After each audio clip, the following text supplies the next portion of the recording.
Hey, it's Lisa Simpson with cat whiskers and a strange orange jumpsuit. It's Naruto Uzumaki Chronicles 2 for the PlayStation 2.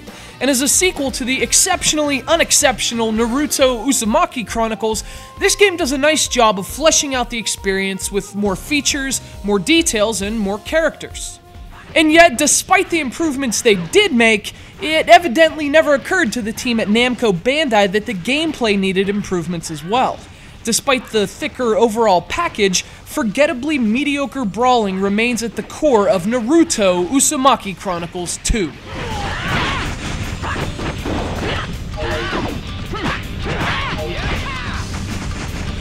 Released for the PS2 in 2007, Uzumaki Chronicles 2 follows the anime character Naruto on his quest to stop an evil ninja clan from summoning the legendary Master Puppet.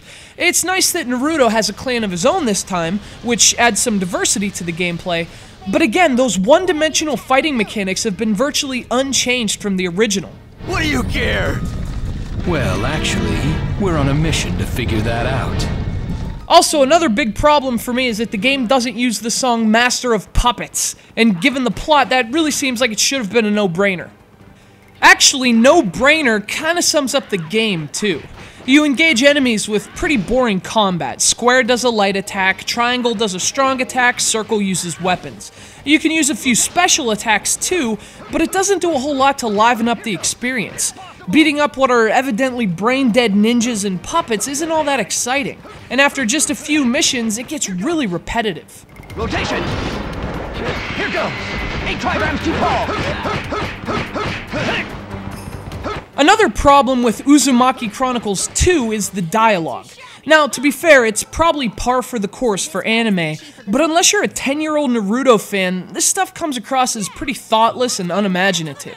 Naruto's always talking about blowing people away, the girl's always yelling at him for it. Their annoying conversations quickly get as boring as their thin selection of ninja moves. Naruto, keep an eye on the bandit we captured. Of course, Uzumaki Chronicles 2 does make some improvements as well. The ability to switch between unique characters in battle is a nice touch, and there are also a few different modes and, of course, options for leveling up your characters. Although I'm not really sure why the game asks me if I want to level up. I mean, do I want to level up? Is that even a question? To its credit, Uzumaki Chronicles 2 also looks and sounds better than its predecessor, so even in terms of presentation value, the game made some nice improvements. But unfortunately, all those improvements amount to is prettier wrapping paper for the same disappointing gift. The kind you take back to the store the day after your birthday and immediately exchange for something else. Ultimately, this game is just too generic to be recommended for anyone except the most devout Naruto fans, and honestly, even they would probably be underwhelmed by the game's dull combat, bad camera, and frankly, lack of ideas. Like the original, it's not a terrible game by any means, but Naruto Uzumaki Chronicles 2 isn't much more either. Who cares how many there are? I promise I'll blow away all of them! Ugh, is blowing things away all you ever talk about?